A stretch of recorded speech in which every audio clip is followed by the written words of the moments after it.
Yan. Mahalaga po yung may puso tayo sa Lord. Kahit na naman, let's say, nag-church ka, nandito ko ngayon, kung wala naman po yung puso mo sa Panginoon still, that was all nonsense. Bali, wala po lahat yung bagay niyo. Kaya, mahalaga po na may puso po tayo sa Panginoon. Okay? Sige po, mag-umpisa po tayo. How would you like to be remembered? Ano po ba yung gusto natin na para maalala po tayo someday? Soon. Ano po ba yung gusto natin na maalala tayo? Yung maalala tayo na halimbawa, let's say, sabihin natin, yan, nako, sahod sa bayan namin yan eh. Yan.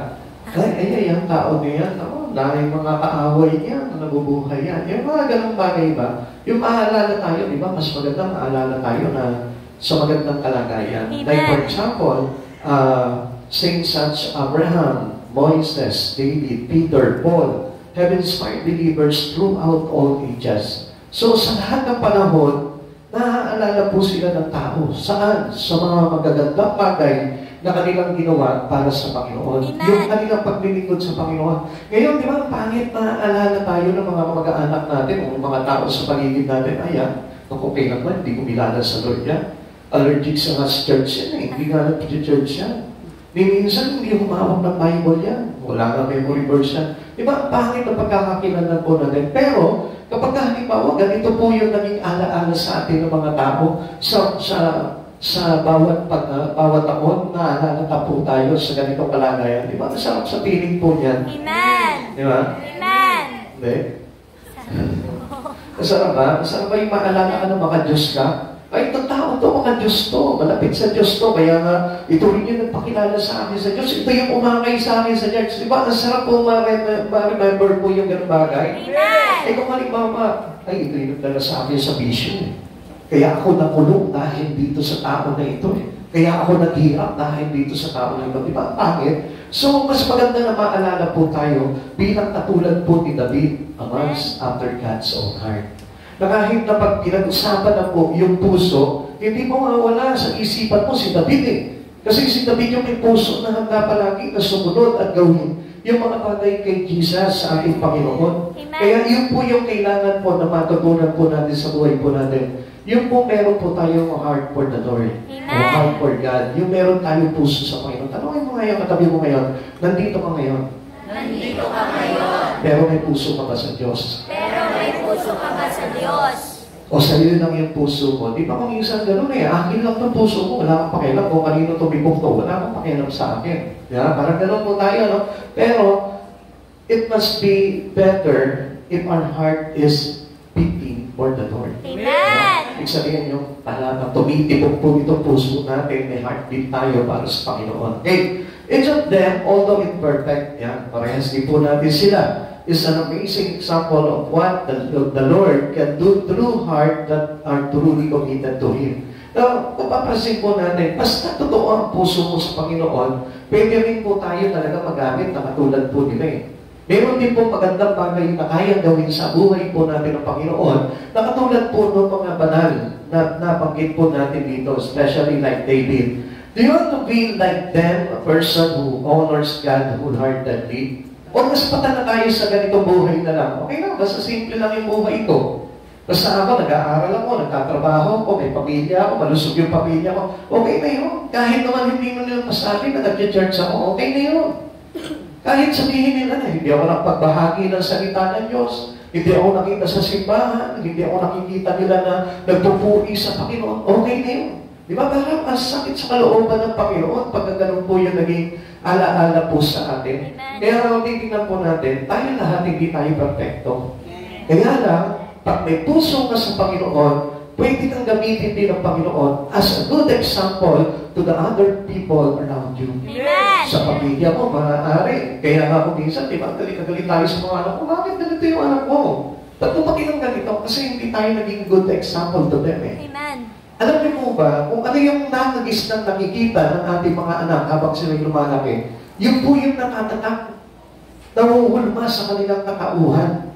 Kaya pagka lumaki po sila, huwag natin sisisihin sila kung bakit naging masama po sila, kung bakit napaliwara po sila. It is really because of us, tayo mismo.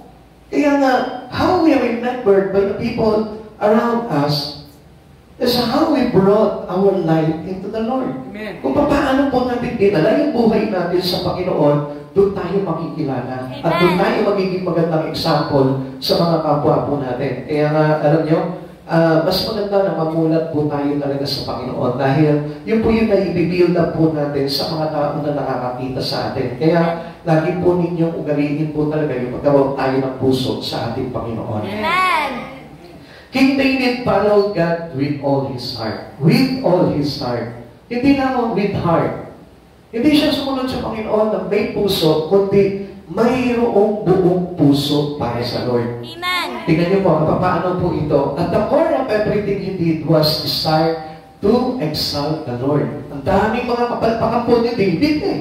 Ang dami niyang kasalanan, ang daming mga bagay na alinsunod na bumabangga palagi sa alitutunin ng Panginoon. But still, ano po yung desire niya? To exalt the Lord. Amen. Even though sometimes, na para baga, hindi tayo nagiging galugod-lugod sa Panginoon, but still, kailangan magkaroon sa puso po natin ng desire na maitaas, ma-exalt sa buhay po natin ang Diyos. Hindi po yung maging parang tayo po ay parang, okay na, pleases na tayo sa buhay po natin, even though we have nothing about the Lord, we have nothing to do about the Lord, we cannot serve God, okay na sa atin yun, huwag po natin ugaliin po yung bagay ngayon. Kailangan po, kapag tayo may puso talaga, with all our heart to the Lord, kailangan makita mo talaga yan na itinataas niya sa buhay niya ang Panginoon.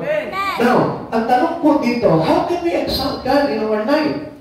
If we have no heart for Him? Kung wala tayo po puso na pagsunod sa Panginoon, paano natin ma-exalt ang Panginoon? And sometimes, alam niyo po, even though we go near to the Lord, we attend service, but still, Jesus is not exalted. Minsan kung mapapansin po natin, hindi naman natataas si Jesus sa buhay ko, kahit nagsisimba mo. Alam niyo kung bakit? Kasi nga wala yung puso eh. Ang halaga po ng puso ay napakalaking gampanin po ito sa ating pagtataas sa Panginoon. Sa ating pagsamba sa Panginoon. Kasi pag walang puso, kahit na nandyan ka, baliwala. Bakit? Kasi hindi malulugod ang Panginoon kung wala kang puso sa Lord. Like for example, today, how is it your heart? Ano po ba yung tibok ng puso mo ngayon? Baka mamaya, nandito ka ngayon, pero hindi naman na-in-lift yung presence ng Lord sa buhay mo. Dapat ka ma-recognize na pag tinignan ka sa mukha, makikita mo na talagang natataas talaga yung glory ng Lord. Amen. Sa iyo pa lang, nababanaag na agad yung presensya ng Panginoon. And this is how we exalt God in our life. Yung hindi mo yung parang ka nabagsak ka ng buwan. Yung parang ka parang binagyo ng Yolanda. Hindi yung ganun eh. Hindi yung parang hindi mo talaga ma-recognize kung ano yung ginagawa mo ngayon inside church. Kasi ang daming gumugulo sa isipan mo, hindi ka nakapokus sa Lord, hindi ka nakapokus sa salita ng Diyos. Kaya ang nangyayari po doon, your coming in here is out of your heart, not with your heart. Amen? Amen. But only by your conscience. Siguro, nakonsensya ako, hindi ko pala ngayon, inaamagsimba ako. Hindi, okay, nandun po yung conviction, pero ang problema, hindi po natin talaga nalilit ng todo o napaparangalan. Instead na tayo po yung nakapag-worship sa Lord, hindi ganun na nangyayari. Bakit? Kasi wala po yung buong puso. Amen. Nandiyan yung puso, pero hindi nagsabit ng buo sa Panginoon. Amen. Tanungin mo yung katabi mo ngayon, ikaw ba? Ikaw ba? Yung puso mo ba ay nakapokus sa Lord? Yung puso mo ba nakapokus sa Kalima, meron po mga pagkakataon na nag-aaral na tayo ng salita ng Diyos, pero ang iniisip mo yung ibang bagay. Ha? O kaya naman, iniisip mo yung kakainin mamaya, o kaya yung gagawin mo mamaya, o yung sa next week na mga transaction mo, di ba yung mga ganon? Kaya nga, alam niyo kung minsan hindi natin talaga maitaas ang Lord eh. Ang naitataas natin minsan yung sarili natin eh. Kung ano yung mga bagay, imagine, nasa church ka, akala ko nakapokus sa church talaga, sa aral ng Diyos, no? Pero ang iniisip na, bukas nga pala, imagine, may lakad nga pala kami. Oo nga pala, makikita nga pala kami ni ganito. Ay, oo nga pala, binibenta ko nga pala ganito. Diba? Andun nakatuon na habang ikaw nakikinig ng salita ng Diyos. Kaya, hindi po na-exalt sa buhay po natin ang Panginoon. But King David followed God with all his heart. Buong puso. Pag sinabi buong puso, all his attention, all his heart, all his mind, everything in him was in the Lord. Nasa Panginoon po yun. Yung kanyang tenga, yung pakikinig niya, nasa Panginoon. Yung kanyang isipan, nasa Lord. Kaya nga hindi nawawaglit sa puso niya ang Panginoon. Kaya siya tinagurian a man after God's own heart. Na kapag halimbawa sinilip mo yung puso ng Diyos, makikita mo rin doon si David. Di ba? Maaaring pag sinilip nga natin yung puso mo, baka hindi si Lord na nakikita eh. Although alam natin na tayo po'y may puso sa Panginoon, kaya na, pag binuksan yung puso natin, hahanap yun, asan si Lord dito? Asan? Bakit nandito yung transaction niya next month? Bakit yung babayarin niya dito mamaya? O yung ulam mamaya, yung budget niya for the whole week? Yun yung nakikita dito sa puso natin. Why? Because our heart sometimes focus on the things in us personally. Nandun lang sa mga bagay na ginagawa natin. Pero hanapin mo talaga si Jesus is out of there. Wala siya doon. Pero si David, alam niyo po ba? Si David, kahit nabuksan mo yung puso ni God, makikita mo nandun si David. Bakit? Kaya nga siya tinagurian, tinawag siya a man after God's own heart. Amen. Ang taong may puso sa Panginoon. So kaya kung makapapansin po natin dito, ang Diyos ang nagbigay sa kanya ng kategori doon. Bakit? Kasi naramdaman ng Diyos na nasa puso niya si David. And obviously, kapag nasa puso ng Diyos, yung pangalan mo, ibig sabihin nun, nandun rin absolutely sa puso mo ang Diyos. Na kapag binuksan yung puso mo, makikita agad yung larawan ni Jesus, makikita agad yung buwan ni Jesus, yung Espiritu niya, yung presensya niya, everything in the Lord was there in your heart. Yun yung makikita po palagi sa atin. Hindi ba yung parang, nandito ka ngayon, sumasapa ka sa Lord, at dapat na focus natin to Christ Jesus, but still, hindi yun yung iniisip natin.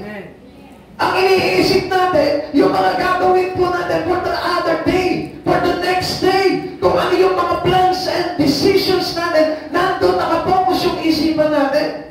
And supposed to be, this day is for the Lord. Kaya nga itinatangin natin yung araw ng pagsapa for the glory of God only. Kaya nga kung nandito ka ngayon at meron kang iniisip, actually, hindi ka sumasamba sa Panginoon. Nandito ka nga ngayon, kumbaga parang nagpa-plans ka, lilista mo yung mga gagawin mo, yun lang nandun ang focus mo, but still, wala ang Diyos. Kaya nga si David, alam niyo, doon sa mga bagay na nagagawa niya po mga mali, tinabunan niya po yun ng pagtataas sa Panginoon. Amen. Lahat po tayo, iba na eh.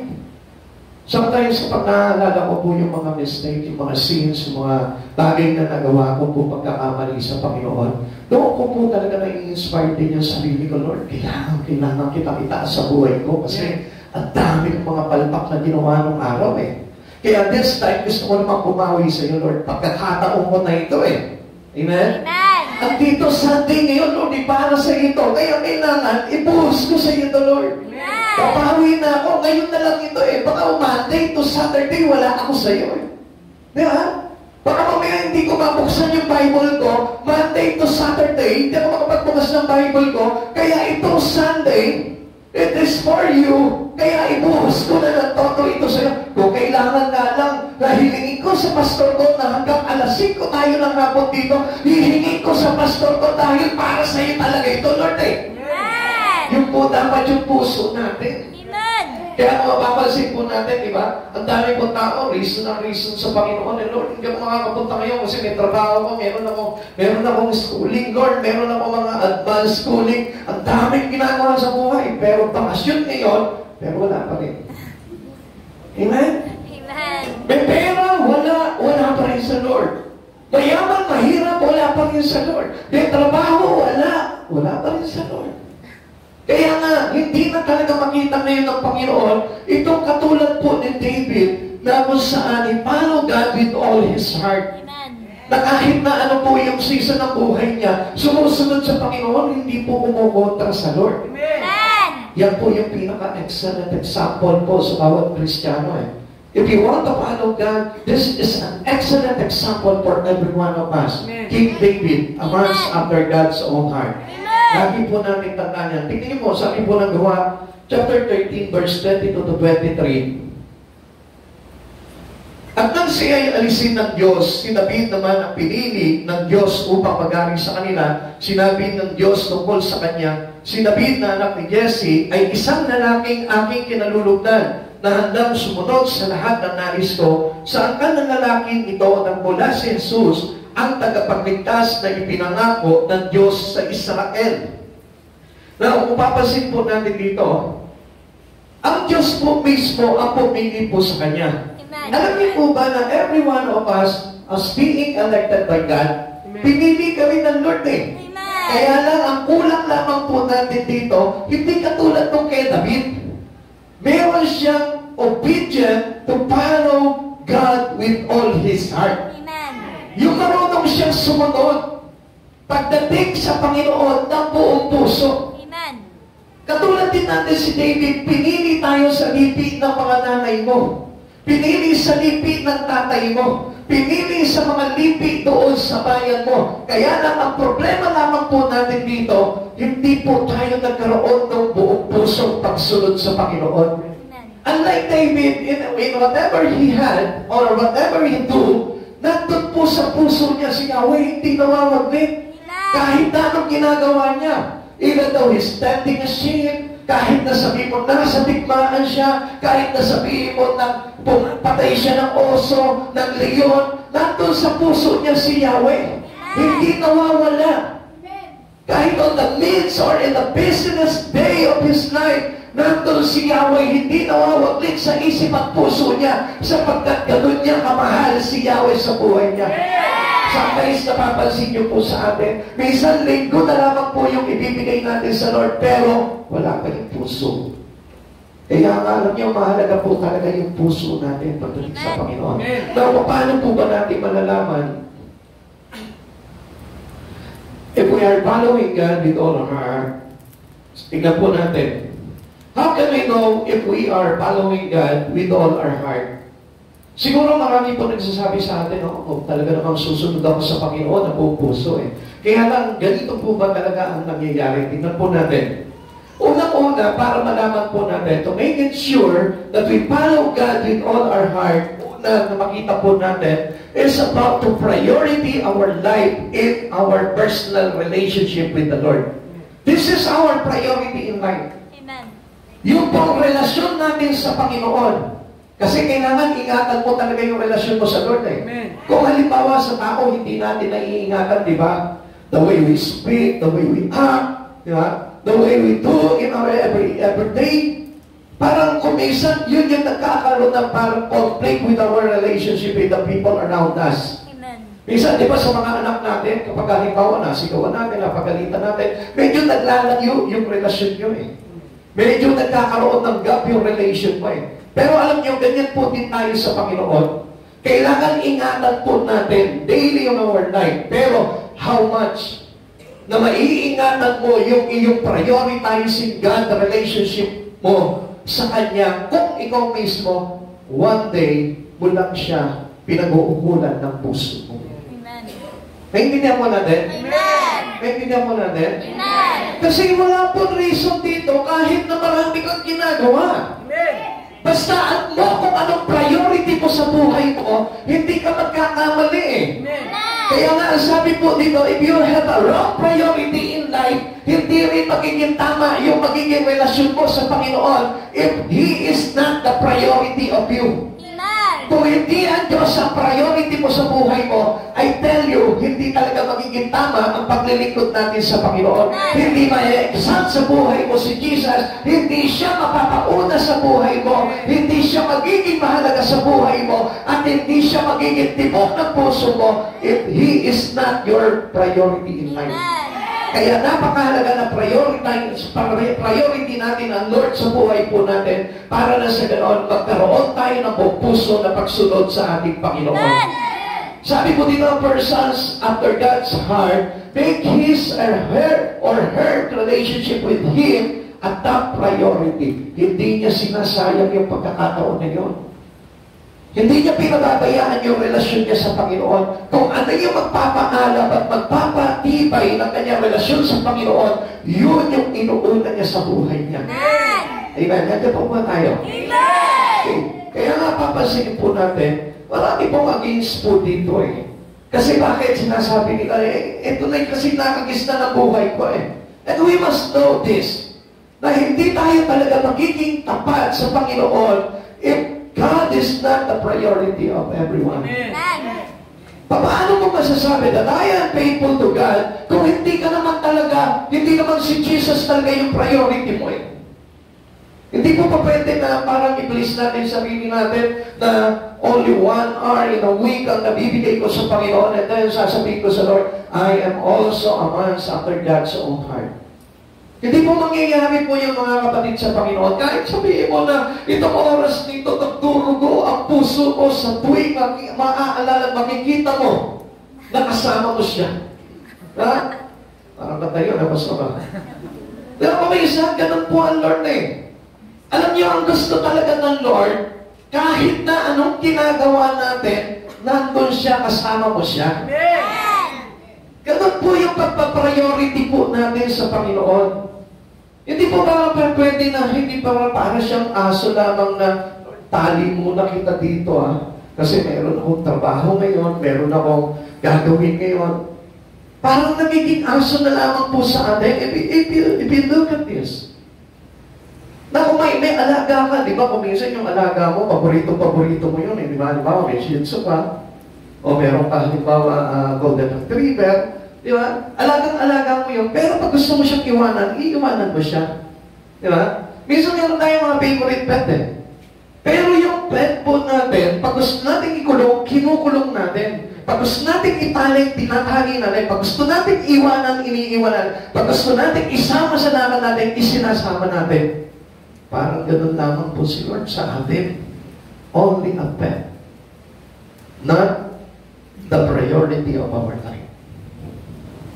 Buti pa nga ang cellphone eh. Ang cellphone is our priority of everyone now. Yun na po yung priority ng tao ngayon, yung cellphone. Parang wala na itong tao ngayon na walang cellphone. Amen. Ha? Nandiyan pa po ba kayo? Amen. Tanongin mo yung katawin mo, may cellphone ka ba na lang ngayon? May cellphone ka ba na lang Pwede mo ba makita sino po yung may mga dalang cellphone po dito? Sige, taas ang kamay, patingin. Yan. Yung iba wala. Yung iba nagsisinungaling na, may nangyari, walang dalang cellphone. Para hindi mapagalitan sa preaching. Pero ang totoo niyan, most of you here right now has a cellphone. Tama po ba? Amen. Honestly, sino po yung may mga dalang cellphone? O tingnan nyo, majority meron. Kayo mga bata, wala kayong wala kayong cellphone. Bawal ang sinungaling, hindi makakapasok sa kaharian ng Diyos. Sino dito yung mga may cellphone? O tingnan nyo, lahat kayo ngayon, meron na. Talagang kayo yan ang ayaw ng Lord eh. Nung pinapaamin na, ayaw pa umamin. Dito, sino mga may cellphone? Ganda na ngayon? Amen. Ha? Yung iba, wala? Wala, sister? Wala. Okay. Pero may cellphone. Ayan, pero dito, sino mga may cellphone? O, di ba halos lahat tayo? Ang tanong dito, tayo po ba lahat ni Diyos? Amen. May dala kayo Diyos ngayon? Ha? Tanongin mo nga yung katabi mo, may dala kang Diyos ngayon? May dalagang Diyos ngayon. Sino yung Diyos na dala mo? Sige, sino yung may dalang Diyos ngayon dito? Sa oras na ito? Sige, hakamunin ko kayo. Ako, delikado ito. Walang tataas sa kamay dito. Sino dito yung may mga dalang Diyos? Ha? Kayo, sino? Wala? Ngayon, wala na kayong dalang Diyos, ano? Pero nandito kayo sa church ngayon. Now, how can we convince God if your heart followed Him with all your heart? If you are following God with all your heart, kasi ito po araw na ito, araw ng pagsamba natin sa Panginoon, sa Diyos. Kaya dapat lahat tayo mayroong Diyos sa puso po natin. Pero bakit pag tinanong ko ngayon kung may Diyos ka ngayon, bakit parang wala? Sino po dito yung mga may Diyos ngayon? Ha? Sino ang Diyos mo? Jesus Christ! Eh kapag sinabi ngayon, na yung dala mong cellphone, kung talagang hindi yan ang Diyos mo, pwede mo bang ibigay yan, itapon yan? Ay, magkakasumpukan tayo dyan, Pastor. Ang Lord kaya kong itapon, ang Diyos kaya kong isang tabi, ang Diyos kaya kong i-cabinet, pero yung cellphone ko, hindi kailanman. Tama mali? Pakilakas naman po, tama mali? Alam ko, hindi kayo sasagot eh. Pag nakita ko kayo sa araw-araw may dala kayong cellphone, ikukonflict ko kayo dyan. Sabi mo, priority mo ang Lord, pero bakit ngayon cellphone ang dala mo? Amen? Supposed to be dapat araw-araw, ang Diyos ang dala po natin. Sa trabaho, nagdadala kayo ng cellphone? Ha? Sa palengke, nagdadala ka ng cellphone? Kapag naglalaba ka, nagluluto ka, namamalansya ka, may dala ka cellphone? Kapag nag-aaral ka, nasa eskwelahan ka, may cellphone ka? Any day of your life, nandun yung cellphone mo. Sa pagtulog, nandun yung cellphone mo. Pagkagising mo, nandun yung cellphone mo. Naliligo ka, nagsisiam ka, nandun pa rin yung cellphone mo. Hindi nawawala yung cellphone mo. Now, the question here, who is the priority of your life? Ha? Jesus. Sino yung priority ngayon ng buhay mo? Yan. Cellphone. Obviously. Yan po yung katotohanan. Na sa oras din ito, baka nga hindi na si Jesus yung sinasamba natin pag linggo eh. Baka nga yung cellphone eh. Eh minsan titingin ka pa, sumasamba ka. Naku, baka may tawag ako ah. Di ba? Minsan dahil may tawag ka, nahihiya kang sagutin dahil nakikinig ka na sa gitna niyo. Anong gagawin? Pupunta sa CR, doon makikipag-usap, bababa, lalapas kung saan ka pupunta. Why? Because your priority is not God, but your cellphone. Amen? Bato-bato sa langit, huwag kayong magagalit. If God is the priority of your life, dapat you must follow God with all your heart.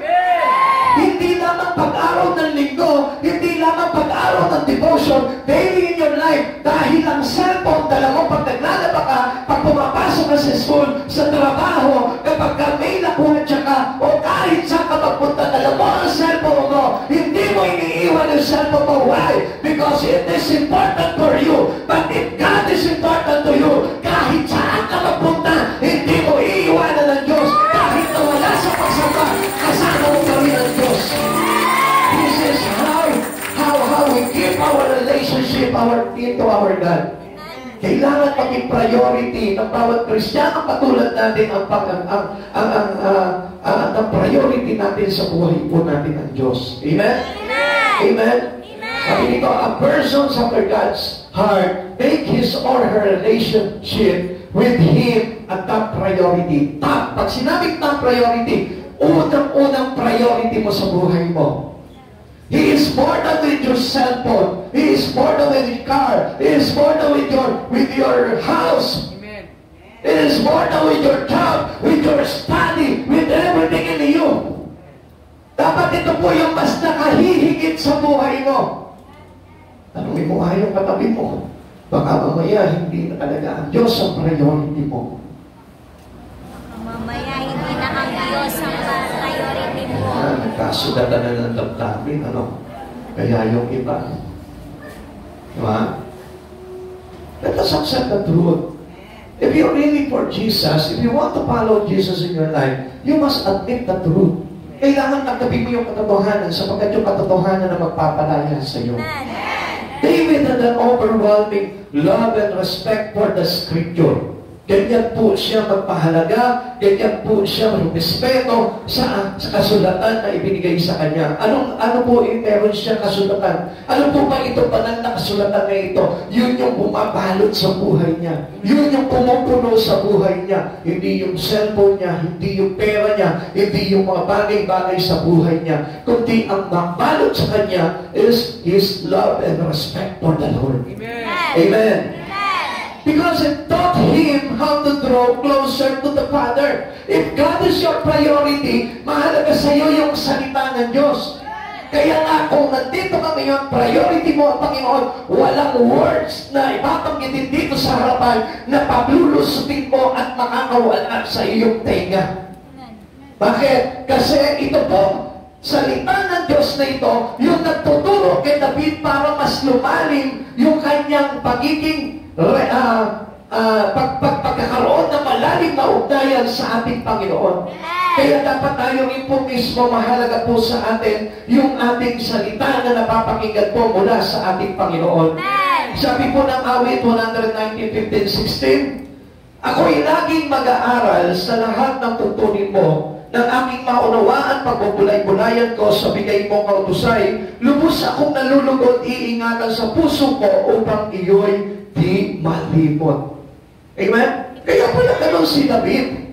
Kasi mayroon siyang pagpapahalaga sa salita ng Diyos na hindi niya parang isinasantabi lang yung salita ng Diyos. At ano sabi niya po dito?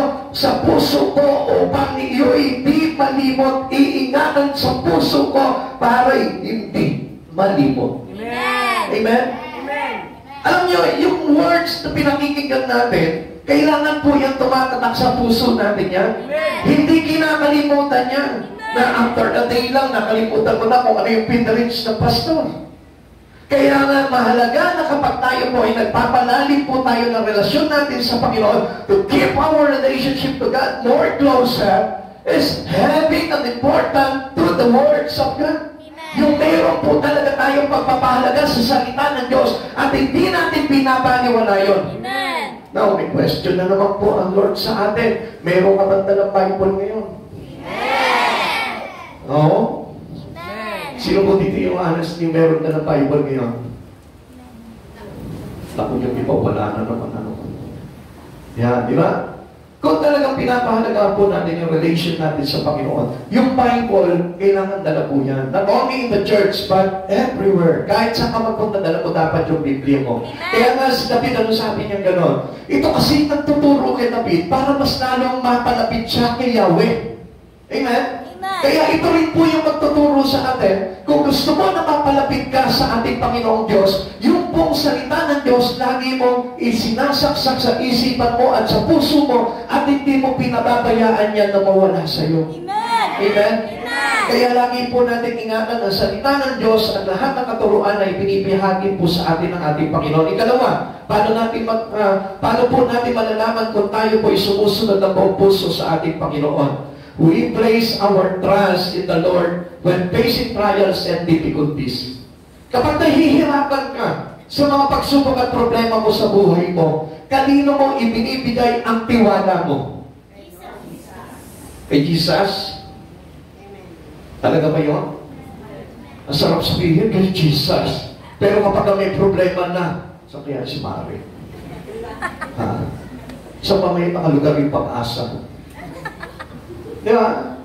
We put our trust not on Jesus. Madaling sinasabi po ng tao na I trust Jesus, pero saan tayo nagkukumahog? Naghahanap ng solusyon pagdating sa mga trials, sa mga hirap na dinaranas natin sa buhay. Pero alam niyo, ito po si David, napakaganda po talaga ito. He is a very excellent example for us. Bakit? David trusted in God no matter what hardship he faced. Kahit nagaano kahirap, makikita mo, nandun pa rin, sa Diyos pa rin niya hinahanap, yung kanya pagtitiwala sa Diyos pa rin, hindi nawawala. Minsan nga, kapag tayo tinuturuan tayo, di ba? Kapag tayo dinidisiplina tayo ng salita ng Diyos, anong ginagawa natin? Medyo nag-distancing na tayo sa Panginoon eh. Di ba? Para bagang akala mo, may COVID na ang Lord sa buhay natin. Diba na parang lumalayo tayo sa Panginoon, meron na tayong distansya sa Panginoon. Amen? Hindi nyo napansin po yun. Kapag halimbawa meron ka ng pagsubok sa buhay mo, ano ginagawa ng Lord? Medyo, pag-yung muna ako ngayon, Lord, kailangan kong asikasuhin itong bagay nito. Hindi po natin nakikita. Now, where do we place our trust? Kanino po ba natin ibinibigay talaga yung ating pagtitiwala sa buhay po natin? If you trust God, siya yung unang-unang tatakbuhan mo kapag may problema ka. Amen. Kapag mayroon ka mga pagsubok sa buhay, siya yung unang-unang lalapitan mo because you trusted your life to Jesus. Sa Kanya mo pinapaharap yung mga problema mo na ito. At alam niyo kung bakit ganito po si David? David trusted in God no matter what hardship he faced. Kaya anong naging resulta sa buhay po niya? Listen, Gusto ko po na malaman po ninyo ito at gusto ko na makita niyo rin po ito na kapag yung iyong pagtitiwala ay laging nakalagak sa Panginoon, sa kabila ng mga pagsubok na pinagdaraanan mo, hindi mo iniiwanan at hindi mo hinahayaan yung relasyon mo sa Panginoon, ano magiging resulta ng iyong pagtitiwala sa Lord katulad ni David. Tingnan niyo po yan. Ito naging resulta ng pagtitiwala ni David kay Yahweh. While the rest of Israel warriors cowered before Goliath's terrifying 9-foot frame, tingnan niyo po yan ha, habang yung mga mandirigmang army ng Israel natatakot, nanginginig ang tuhod para sa gupain ito po si Goliath, si David buong tapang. Amen. Bakit? Because of his trusting heart with God.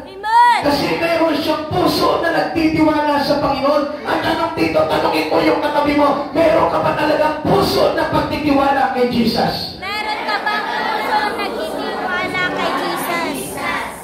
Kaya ano nangyari po dito? David was outraged by how the Philistine dishonored God's name. Anong ginawa niya? Nako, hindi pwede sa akin yan. Binabastos niyo na ang aking Diyos. Binabastos niyo na ang Diyos ng Israel. Hindi pa pwede sa akin yan. Bakit?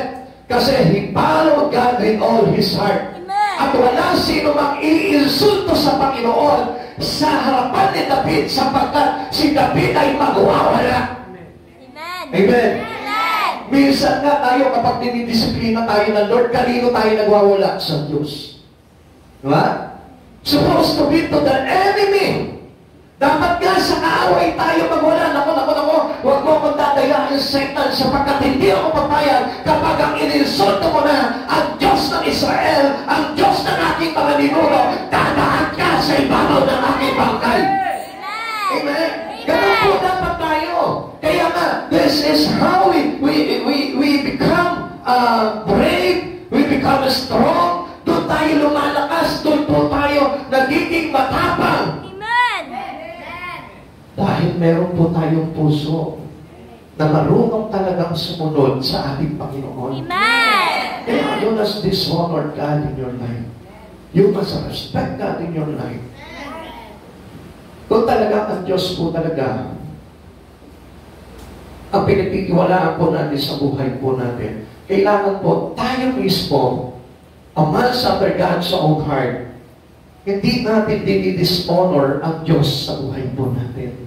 Minsan nga parang alam niyo po, karamihan sa mga Kristiyano ngayon parang mga Philistine. Bakit? Para sila mga Pilisteo na wala silang hangad kundi lapastanganin ang Diyos sa kanilang buhay. How? Because they disrespect the words of God. They disrespect the command of God into them. They disrespect the relationship with God. Parang isintabi lang nila, parang binabaliwala lang nila yung kanilang relasyon sa Panginoon. It is some kind of disrespectful of a Christians to God. Amen. Yun po yung isang babala po sa atin ng Panginoon. Na kung talagang tayo nagtitiwala sa Panginoon, alam niyo po ba, hindi tayo duwag na harapin itong brain na ito na tumatakot sa iyo. Amen. Amen. Yun ay kung buong puso ka na nagtitiwala kay Yahweh.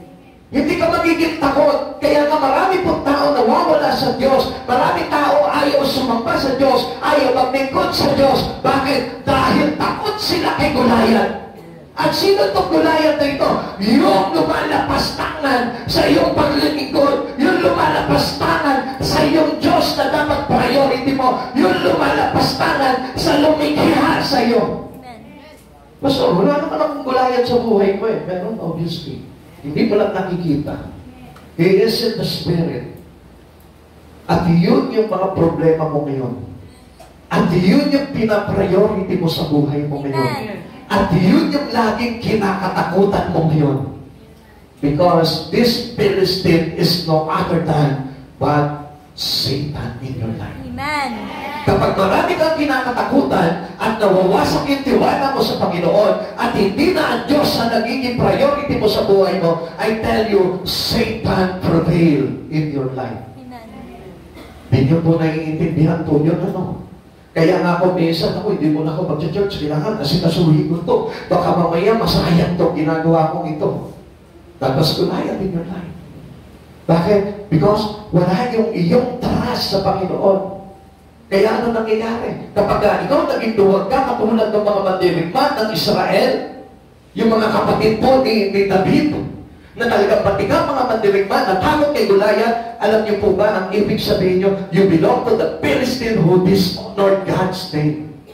Kapatid, huwag po nating hayaan na sa atin po mismo, sa sarili po natin ngayon, ay parang mawala yung respeto po natin sa ating Panginoon at hindi na siya natin pagtiwalaan sa buhay po natin. Amen. Lagi po yung pagtitiwala po natin, hindi dapat tayo natatakot.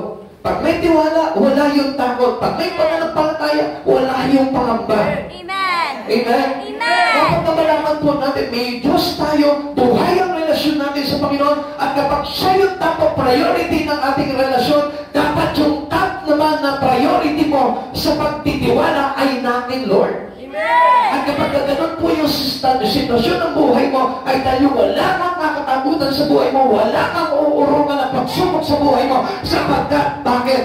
Pinapatapang ka ng Espiritu ni Yahweh para tigmain lahat ng alarang dumarating sa buhay mo. Amen.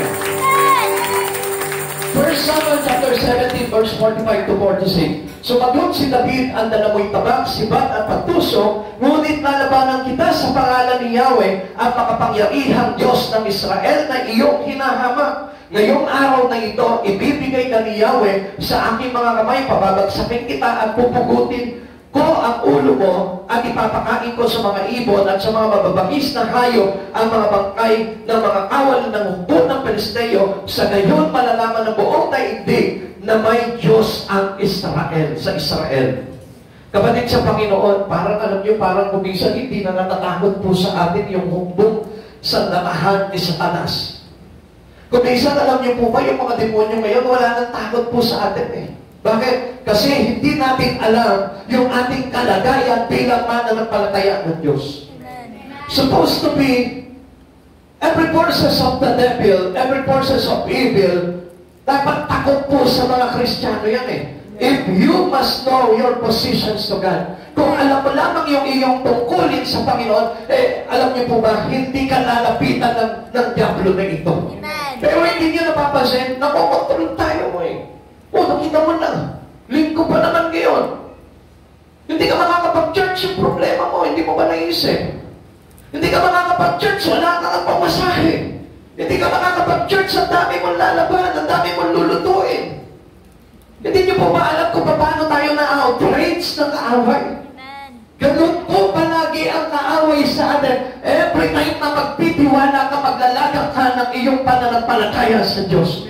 Hindi pa pwedeng papasok itong Pelisteyong higante na ito sa buhay mo para hadlangan ka sa mga bagay na ginagawa mong pagtitiwala sa Diyos. Kaya magsisimpa ka na lang, maaalala mo, o nga pala, ayaw nga pala ng asawa ko na mag-charge ako ngayon. Ay nagulayan na naman ang iyong pagsamba sa Lord. Mga kapatid sa Panginoon, if you know the words of God, if you trust the words of God, at hindi po natatanggal sa iyong kaisipan yung salita ng Diyos, katulad po ni David, na hindi niya nawawala at hindi niya nalilimot yung salita ng Diyos, hindi ka madadaig ng kaaway. Amen.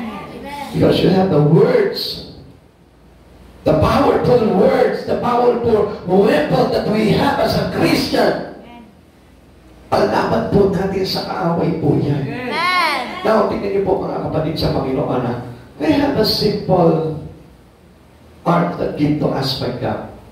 Mayroon po tayong mga sandata na simple-simple bagay lamang po na katulad ng sandata ni David. Ano yung sandata ni David? 5 smooth stone. At itong 5 smooth stone na ito, if you have this, hindi ka madadaig ng kaaway sa labanan. Kaya po tayo lagi nadadaig ng kaaway. Siguro nagtatanong kayo, kailan kaya ako nadaig ng kaaway? Listen mga kapatid sa Panginoon. Pagigising mo yung katabi mo. Kaya tayo natataig ng kaaway kasi wala po tayo nitong 5 smooth stone na sandata ni David na pinambuwal niya kay Goliath. Pag wala ka nito, makikita mo si Goliath, ikaw ang pababagsakin. Kaya hindi mo napansin. Di ba kuminsan, bakit kailan ako pinabagsak ni Goliath nung hindi ka nakapag-church, nung hindi ka nakapag-pray, nung hindi ka nakagawa sa Panginoon, nung umaayaw ka sa Lord, nung ayaw mo na yung ministry history mo, nung ayaw mo ng paglingkuran ng Lord, bagsak ka kay Goliath. Amen? Amen. Alam niyo kung bakit? Kasi wala ka ng 5 smooth stone. Pakisabi mo, 5 smooth stone. 5 smooth stones. At ano po ba itong 5 smooth stone ni David na dapat meron ka ngayon? Una, courage. Ikalawa, yung pong faith. Una yung courage, kailangan matapang ka. At yung tapang na yun, hindi galing sa nanay mo, o sa tatay mo, sa kapitbahay mo, o sa'yo. Kundi yung tapang na yun, galing kay Lord. Amen. What else? Yung iyong pananampalataya. Dapat may pananampalataya ka sa Diyos na kahit na anong gawin mo for the glory of God, hindi maaapektuhan ang mga bagay sa buhay mo. Minsan, ang takot po natin ganito nawawala yung courage, nawawala yung faith. Bakit? Dahil sa wala ng pagtitiwala sa Diyos, natatakot ka, baka mawalan ako ng trabaho, baka hindi ako makatapos sa pag-aaral, baka mawalan ako ng pera, baka sayang yung transaksyon ko, baka iwanan ako ng mga kaibigan ko, iwanan ako ng asawa ko. Tapos losing our faith in God. Itong dalawang bato pa lamang na ito, kailangan mo na na meron ka para na sa ganon, makapagtigma ka sa anumang battle sa iyo ng kaaway. Ikatlo, yung pong humility. Napakahalaga ng pagpapakumbaba pagdating sa harapan ng Diyos. Sapagkat ito yung ginamit ni David, yung kanyang humiliation spirit with other people. Alam niyo po ba kung ano po itong humiliation spirit niya? Yung bang siya po ay maliit lamang at hindi nagmamataas, nagmamakapuri sa sarili. Amen. Bakit? Actually, hindi naman po talaga siya yung hinahanap ng Israel para magtanggol sa bayan eh. Siya po isang tagapag-alaga lamang po ng tupa. How humble is David? Compare with us now. Minsan tayo, papasok natin sa harapan ng Diyos, gusto natin makilala tayong sikat. Gusto natin makilala tayong magaling. Gusto natin makilala tayong marunong. Gusto natin makilala tayong mayaman. Di ba? Ganyan po yung ating, parang gusto natin, parang tayo po yung itinatanyag. Kaya nga yun yung mawala po sa buhay po natin. Di ba? Ilang people around us, makikita po niyan. Ayaw po nila yung parang nasusumpatan sila. Ayaw nila yung nasasabi ko, well, pero yung tao na yan. Di ba? Kaya nga marami pong mga Pilipino, di ba? Dinadaan kahit wala silang pera, dinadaan na lang sa ayos para magpukamayaman. Tingnan mo yung katabi mo ngayon. Akala mo kayaman-yaman. Di ba? Pero tingnan mo wallet yan, walang laman. Kung talaga mayaman ka talaga, di ba? Kahit wala sa itsura mo, talagang hindi mo pa rin ipagmamalaki yung yaman mo sapagkat alam mo kung sino ang pinanggagalingan ng yaman mo.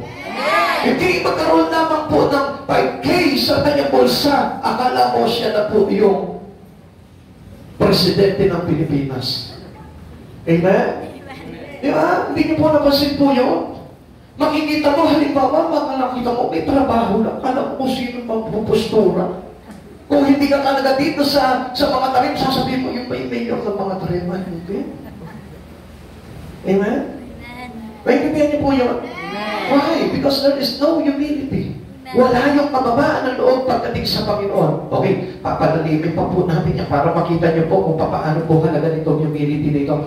Ikatlo ay kaapat, yung po prayer, the stone of prayer. Kailangan lagi kang mananalangin sa Panginoon. If you want to win the battle over Goliath, kailangan lagi kang nananalangin.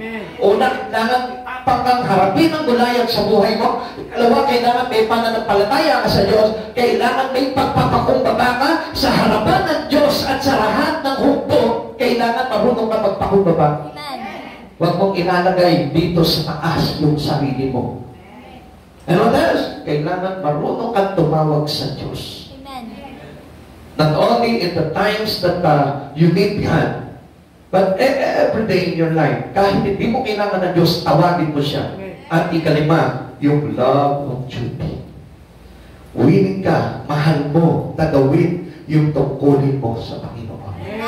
Pakitanong mo ngayon, katabi mo ngayon, mahal mo ba ang tungkulin mo sa Lord? Mahal mo ba ang tungkulin mo sa Lord? Kung mahal mo yung tungkulin mo sa Panginoon, dito lalabas po yung tinatawag na priority is God. Amen.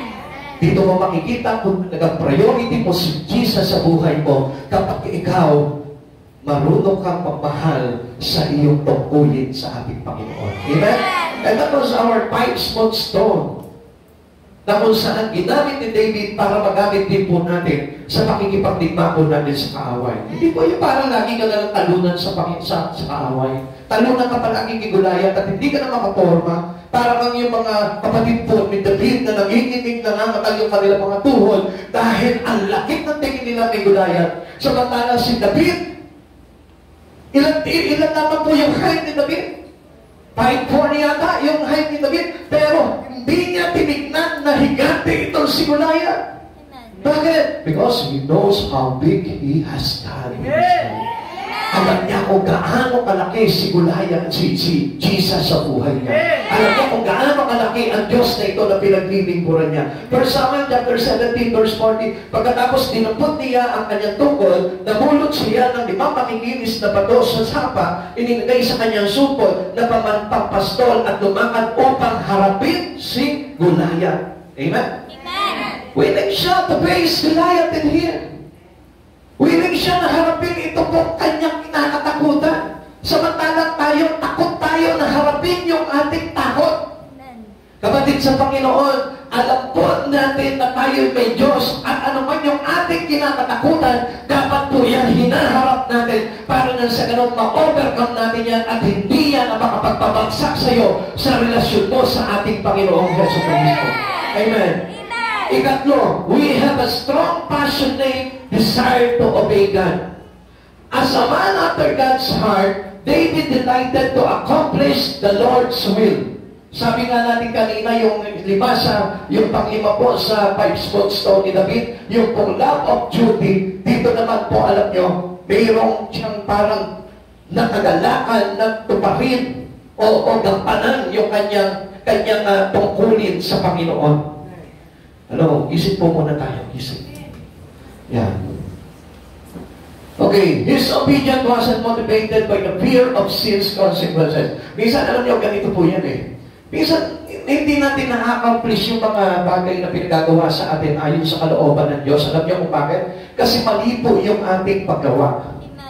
Minsan, ang paggawa po natin, kaya tayo sumusunod sa ating Panginoon, alam niyo po ba kung ano yung nagpamotivate po sa atin? Yung takot natin na maparusahan sa kasalanan. Actually, marami po sa atin ngayon naglilingkod sa Panginoon. Bakit? Kasi natatakot siya kasi marami siyang kasalanan. Kasi natatakot siya, alam niya, mapaparusahan siya sa kanyang pagkakasala. Hindi po ganun si David. Tingnan niyo po, si David ang nag-motivate po sa kanya para po, para sumunod siya sa ating Panginoon. David trust and love for God that led him to submit wholly to the Lord.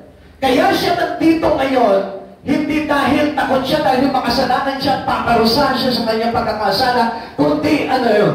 Ang nagtulak kay David, yung kanyang trust, yung kanyang tiwala, yung kanyang pag-ibig talaga sa Diyos. Kung bakit tayo nandito ngayon, hindi dahil takot ka ma-impyerno. Kundi dapat dahil ka nandito ka ngayon, dahil may trust and love ka sa ating Panginoon. This is how we follow God with all our heart. Sa ganito pa, mapapakita po talaga na tayo po ay talaga mayroong pagsunod na po puso sa Panginoon. Hindi dahil kailangan mo paglingkod sa Panginoon kasi makasalanan ako eh. I tell you what, magdudusa ka pa rin. Pero kung nandito ka ngayon, bypass mo na yung mga kasalanan mo, kalimutan mo na yung mga kasalanan mo, give sa Panginoon, kapatid sa Panginoon.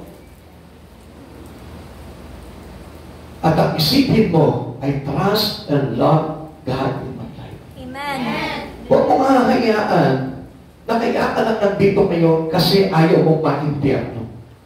Huwag mong papayagan yung iyong espiritu na kaya ka nagdilikod sa Panginoon dahil what?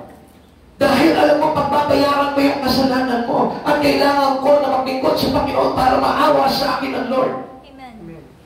There is no grace to those people who have no trust and love for the Lord. Amen. Kasi paano ka makakapaglingkod sa Panginoon kung wala kang pag-ibig sa Diyos? Hindi mo nga uunahin ng Diyos sa buhay mo kapag wala kang pag-ibig sa Lord eh. Sabi mo sa katabi mo, may pag-ibig ka ba sa Lord? May pag-ibig ka ba sa Lord? Sabi mo, kung may pag-ibig at tiwala ka sa Panginoon, hindi ka matutulog ngayong oras na ito. Kung may pag-ibig Inaatok po ba kayo? Oras na ito. Pwede po ba malaman bakit kayo inaatok ngayong oras na ito? Pagod po ba kayo sa mga trabaho po ninyo? Ngayon kung may trabaho po kayo, kung bakit nakakatulog kayo sa church dahil napapagod kayo, Sabado pa lang huwag kang magtrabaho. Kasi gulayat ng buhay mo yan. Amen. Kaya tayo nadidipit ni Gulayat kasi nga po, hindi tayo kailangan nahahadlangan sa mga bagay sa Panginoon. Amen. Amen. Kaya siya sumusunod sa Panginoon. Ito si David, hindi siya sumusunod sa Panginoon dahil natatakot lang siya. Ako, baka parusahan ako doon sa kasalanan ko kay Bathsheba. Baka parusahan ako dahil napabayaan ko yung mga tauhan ko. Hindi po siya doon natakot. Kundi ang kanyang takot ay mawala yung kanyang pagtitiwala at pag-ibig sa Panginoon. Amen. Kaya nga sa oras na ito, kung nawawalan ka ng tiwala at pag-ibig sa Panginoon, I tell you, hindi ka magkakaroon kailanman ng puso sa Panginoon sapagkat hindi siya yung iyong pinagtitiwalaan at pinaglalaanan ng iyong pagmamahal. Amen. David had the opportunity to kill Saul and take the throne of Israel. Tignan niyo po ito. Alam niyo po ba yung opportunity ni David po dito? Actually, alam niyo po, kapag napatay niya itong si Haring Saul, siya na yung hari. Pero tignan niyo po, how he respect God in him. Kasi mahalaga po sa kanya talaga ito pong si Yahweh sa buhay niya. Dahil ang gusto niyang masunod sa buhay niya, yung kanyang pagtupad sa ating Panginoon. Yung kanyang pagsunod ng buong puso sa Panginoon. Walang halaga sa kanya yung kanyang mga titulo. Walang halaga sa kanya yung magiging ranggo niya. Walang mahalaga sa kanya kung maitaas siya. Ang importante sa kanya ay ma-exalt niya ng todo si Yahweh sa buhay niya. Tingnan mo yan. There is a big chances to David to kill Saul, pero hindi niya ginawa yun. Anong ginawa niya? Yet he prepared to be obedient to God than to be a king. Grabe, ikaw na, magiging hari ka na ng Israel? Papakaulan mo pa ba yan? Siguro kung ako yung baka sabihin ko, sige, tsaka na ako susunod sa Panginoon. Total, ibinigay na naman sa kamay ko ni Yahweh. Ito si Saul eh. Actually, alam niyo po, tinest mo siya ni Yahweh po dito eh. Amen. Ibinigay na sa kamay niya. Ito po si Saul para patayin niya. Pero, anong ginawa po ni David? Hindi niya pinatay si Saul. Bakit? Dahil ayaw niya na malabag niya yung utos ni Yahweh sa kanyang buhay. Mahalaga sa kanya yung salita ng Diyos eh. This is how he honored God. Yung kanyang pagtupad sa salita ng Diyos, ganun niya hindi respeto, ganun niya yung ginagalang, ito pong si Yahweh. Kaya nga mga kapatid sa Panginoon, kung talagang nire-respeto mo ang Panginoon sa buhay mo, you will honor a man that used to do by God. Amen. Ikaw mismo, papahalagahan mo kung sino man yung ginagamit sa iyo ng Lord para turuan ka. Amen? Si David kasi, di malaman ako ito, na pagkakataon ko, magiging hari na ako, pwede ko nang patayin ito si Saul, pero hindi eh. He still honored Saul because itong si Saul ay hinirang at pinidiri ni Yahweh. At ano sabi ni Yahweh sa kanyang kautusan? Never touch my anointed one. Huwag mo sasalingin ang lingkod na pinili ko na aking hinirang. Kaya nga mga kapatid sa Panginoon, this is how we honor God in our life. Amen. By giving honoring to the man that used to you by God. Doon sa tao na ginagamit sa iyo ng Panginoon, dapat doon pa lang ipakikita mo kung paano ka sumunod, rumispeto, gumalang, at magbigay ng bitagan sa mga tao na ito sapagkat ito'y galing sa Diyos. Amen. Walang halaga yung title mo, walang halaga yung trabaho mo, walang halaga kung yayaman ka dito, pero ang mahalaga sa iyo, yung ika'y makatupad sa kalooban ng Diyos, yung ika'y makasunod sa pinag-uutos ng Diyos. Anong sabi ng Diyos mo dito? Huwag mong salingin ang lingkod na aking hinirang. Amen. Kaya nga ito, sabi ni David kanina, di ba kung natatandaan nyo, na ingatan mo sa aking puso ang iyong salita upang hindi malimot. Kapatid sa Panginoon, if you are for Jesus, if God is the beat of your heart, huwag mong papabayaan na yung kanyang salita ay ma-disregard sa buhay mo. Amen. Huwag mong papahintulutan na mabalugtot ang salita ng Diyos sa puso mo. Amen. Huwag mong papabayaan papayagan na anumang itinatagubilin ng Diyos mula sa kanyang mga kausulatan, huwag mong papayagan na baluktutin ito at pagkain ng iyong sarili. Amen. Amen. Kaya nga si David, pagkakataon na ito, magiging hari na ako ng Israel. Actually, pinili na rin po si David na halili po nitong si Saul Pero hindi siya nag-take ng opportunity po doon. Hindi niya nag-take ng advantage doon para tapusin ko na nga buhay nitong si Saul para na sa ganun ako na hari. Wala na akong problema. Hindi na ako magiging wanted kay Saul. Pero hindi Kahit na pinapatay na siya ni Saul, hinahantik na siya ni Saul, masama na yung balak sa kanya ni Saul, pero still, nirespeto niya pa rin si Saul, knowing na ito'y galing kay Yahweh. Amen! Amen? Amen! Kaya huwag po natin hahatulan agad yung mga lingkod na ginagamit sa atin ng Panginoon. Mas mabuti na tayo po ay magrespeto sa kanila at magbigay ng pitagan para na sa ganon. Tayo po mismo ay kalugdan ng Panginoon pagdating ng araw. Nawala po ba sa kanya ni David yung kanyang pagiging hari? Hindi. Hindi inalis sa kanya yung pagiging hari. Bakit? Because of his full-hearted obedience to Yahweh. Amen. Basta ikaw, buong puso ka sumusunod sa Panginoon, hindi papayag ng Lord na tanggalin yung trabaho mo. Hindi papayag ng Lord na alisin ka sa pag-aaral mo. Amen. Hindi papayag ng Lord na tanggalan ka ng kayamanan, na tanggalan ka ng mahahalagang bagay sa buhay mo. Dahil kapag ikaw ay fully hearted obedience to God, I tell you, hindi kailanman si Yahweh makukulang sa buhay mo. Amen.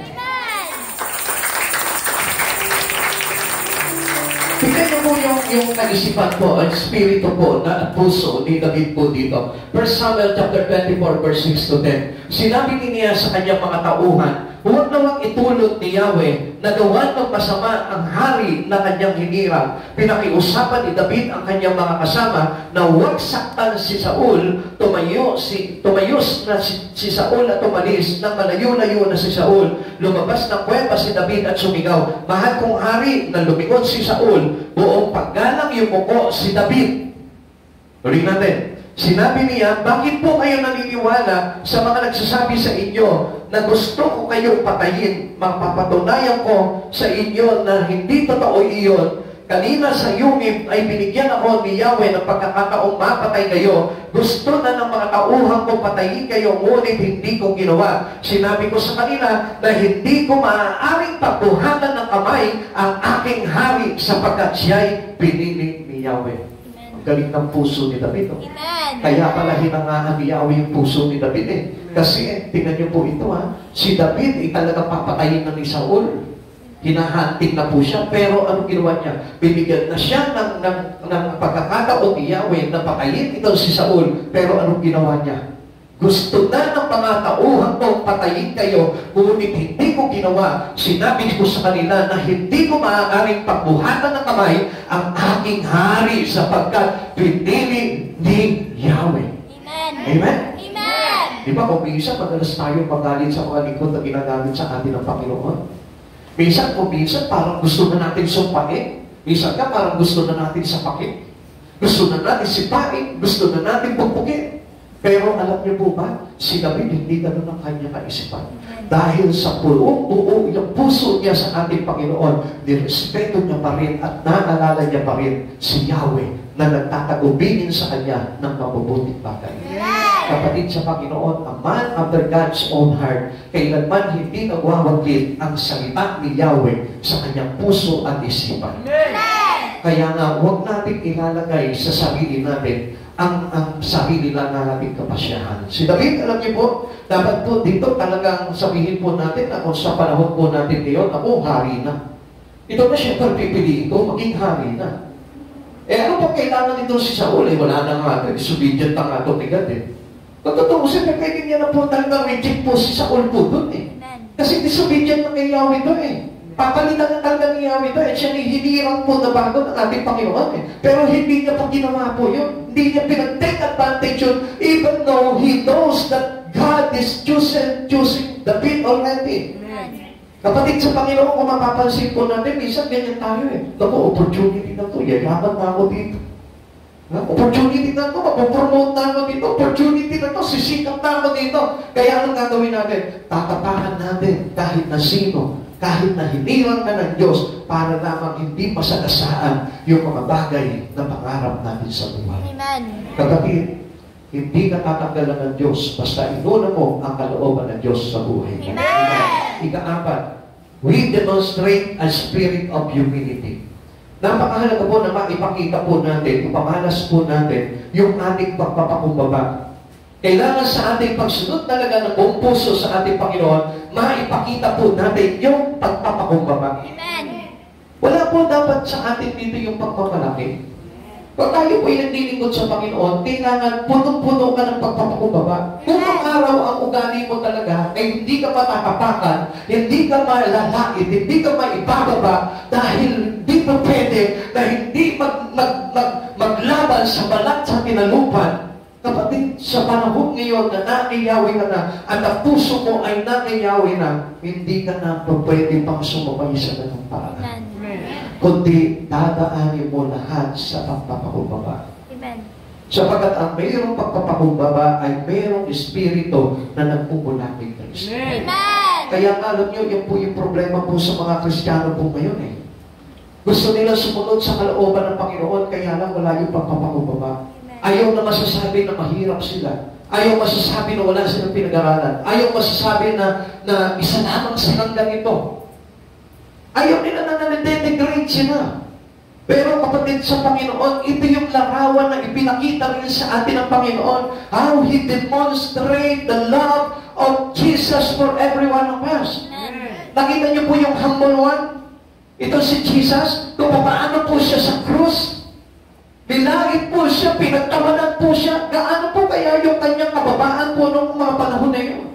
Sabi niya, gano'n, pwede akong tumawag ng pulis ng batalyon, mga anghel, para sumpuin at tigbain itong mga kawal na ito, pero hindi niya po ginawa yun. Amen. Amen? Amen. Bakit? Kasi gusto niya ipakita sa atin na mga sumusunod sa kalooban ng Diyos na kailangan para makasunod ka ng buong puso sa Panginoon, mayroong pagpapakumbaba. Amen. We cannot serve God with all your pride. Amen. We cannot serve God with proud of your personal life. Amen. Hindi pa pwede na proud ako sa sarili ko, ako'y matalino, ako'y mayaman, ako'y kilala, ako'y sikat sa lipunan, ako'y may mga anak na magagaling, ako'y mayroong malaking negosyo. Hindi po gano'n ang kailangan na makita po sa akin, kundi kahit na ano pa yung narating mo sa mundong ito, if you want to serve God with all your heart, you must be humble. Amen? Amen? Kaya tayo ipagmamalaki. Kung meron kang dapat na ipagmalaki sa buhay mo, ang ipagmalaki mo, yung mga magagandang bagay na ginawa sa iyo ng Panginoon Hesus Kristo. This is how we be proud. Sa ganung paraan po tayo makakapagmalaki. Yung meron kang kaibigan na walang iyabang sa iyo, oy, nakita mo yung sports car ko, ganda, kitab-kitab yan. Naku, hindi na madadapuan ng alikabok yan. Kahit na ako, nahihiyang dumapo dyan. Ngayon naman ikaw, ay, ako naman, mayroon ng Jesus na kung saan, kahit wala akong sasakyan, makakapunta ako sa kalangitan. Amen! Amen? Amen! Ikaw nga, meron kang sport car, Lamborghini, Ferrari, pero may drive mo mo yan papunta sa langit. Ako, meron akong sasakyan. At itong sasakyan na ito, the only way I have in my life, Jesus is the way, the truth, and the life, and no one can come to the Father except through Him. Na kapag dinrive ng Diyos sa buhay ko, sigurado ko makakarating ako kahit sa langit. Amen. Yun po yung ating pag-iiwan. O nga pala, yung anak ko, 5 medal, 5 yung medal. Lahat ng mga grado niya, naku, at tataas, magugulat ka. Sabihin mo naman sa kanya, ito naman may pagmamalaki sa iyo. Wala akong medal ngayon, pero pagdating ng araw, pagharap ko sa Panginoon at ang iyong ko sa kanyang harapan, hindi medal ang ibibigay niya sa akin, gintong korona ng kaligtasan. Amen! And that was the award. You and that na ipagkalaki mo sa buhay. Naalala ko nga po yung kwento po ng aking kaibigan. May kaibigan po ako. Dami po nangyari po sa buhay niya. Ewan ko, binibigan niya lamang po sa akin ito.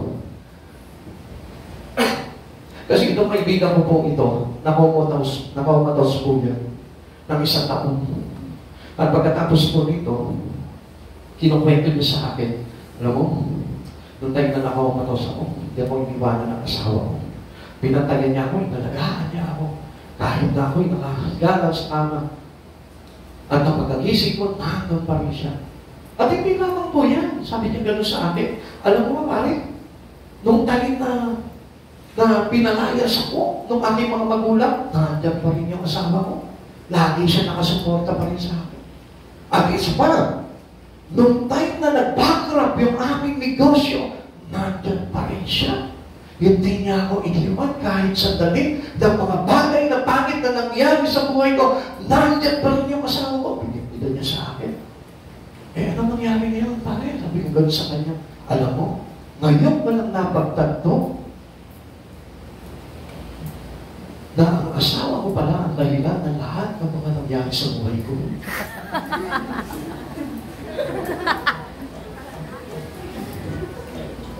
Kaya pala ako binana sa buhay dahil kasama ko asawa. Parang hindi nyo lang sa but never mind. Kalimutan niyo na po yung bagay na yan. Akala ko na-realize niya na talagang napakahalaga ng asawa niya. Yung pala na-realize niya na malas sa buhay niya yung asawa niya. Parang seryoso kayo ngayon. Marami na ba tama? Ha? Tandaan niyo po ito, kapag tinatamaan ka ng salita ng Diyos, ang ibig sabihin nun, mahal ka ng Diyos. Yeah! Pero kapag hindi ka tinatamaan ng salita ng Diyos at hindi tumutusok sa puso mo, isang bagay yung masasabi ko sa iyo, rejected ka sa Lord. Amen? Amen? Sino dito yung may tama ngayon? Oh, hindi kayo mahal ng Lord. Sino dito yung puro tama? Ha? Sino dito yung nadataplisan ng salita ng Diyos? Gusto ko malaman mo, mahal ka ng Diyos. Yeah! Sapagkat hindi magbabago ang isang tao kung hindi makakaranas ng mga masasakit na pangyayari sa buhay. Yeah! Walang taong hindi dumanas po ng mga masasakit na pangyayari sa buhay. Kaya alam niyo, kung meron po tayong dapat na ipagmalaki sa buhay po natin, yung mabubuting bagay na ginawa sa iyo ni Hesus Kristo. At ano yun? Yung pagdating ng mga pagsubok mo, nakakalampas ka doon. Yung pagdating ng mga pagsubok sa buhay mo, ano nangyayari? Yeah? Nalulusutan mo yun at na-i-open ka mo yung mga bagay yun. Hindi ba yung kapag halimbawa, medyo pagka tinatamaan ka na, medyo nawawala ka na. Pag tinatamaan ka na, medyo ayaw mo na maglingkod sa Panginoon. Huwag po ganun. Sapagkat si David, ano po yung kanyang karangalan? Yung laging hindi niya makalimutan yung salita ng Diyos na nagbibigay sa kanya ng paglapit sa ating Panginoon. Amen. Kaya alam niyo, kaya marami pong mga tao po kayo, marami mga Kristiyano, hindi po nila ma-achieve talaga yung closeness to God. Alam niyo bakit? Because they reject the words of God. Minsan ayaw nilang tanggap yung salita ng Diyos, and how come we have an intimacy to God without the words? Yung salita ng Diyos, yun yung kanyang, kalooban. At yung kanyang kalooban, ano yun? Yung puso ng Diyos. Kaya nga, this is the heartbeat of God. Ito yung puso ng Diyos, yung salita niya, na kung saan itinapahayag po sa atin para na sa Lord, mapalapit po tayo sa Kanya. Ika-apat, we demonstrate the spirit of humility. Kailangan po talaga ng pagpapakumbaba. This king also show us that a person with the heart of God for God is humble. Na ang isang tao po talaga na mayroong puso pagdating sa Panginoon, kailangan may pagpapakumbaba. Huwag mo sabihin may puso ka sa Diyos kung hindi ka marunong magpakumbaba. Huwag kang magsabi na ikaw may puso sa Diyos kung hindi ka marunong magpaturo sa salita ng Diyos. Huwag kang magsabi na ikaw ay may puso sa Diyos kung hindi mo ipinapasakop ang buhay mo sa Diyos. Because a man after God's own heart is a man that full of humbleness in his heart. Hindi naman po sa Diyos ang pagpapakumbaba niya, kundi sa lahat ng tao, ipinapakita niya na siya po ay may pagpapakumbaba. Amen? Hindi po yung laban ng laban. Kapag ikaw nagalit na, laban na, papalaga na, hindi gano'n ang mga naglilingkod sa Panginoon. Hindi marunong magalit ang mga tao na kung saan punong-puno ng pagpapakumbaba. Sapagkat kapag isang tao na mayroong pagpapakumbaba, hindi mo mapapanaag sa kanya yung galit. Dahil ano sabi po dito, ang taong mapagpakumbaba ay halos hindi ipinapakita ang kanyang galit. Amen.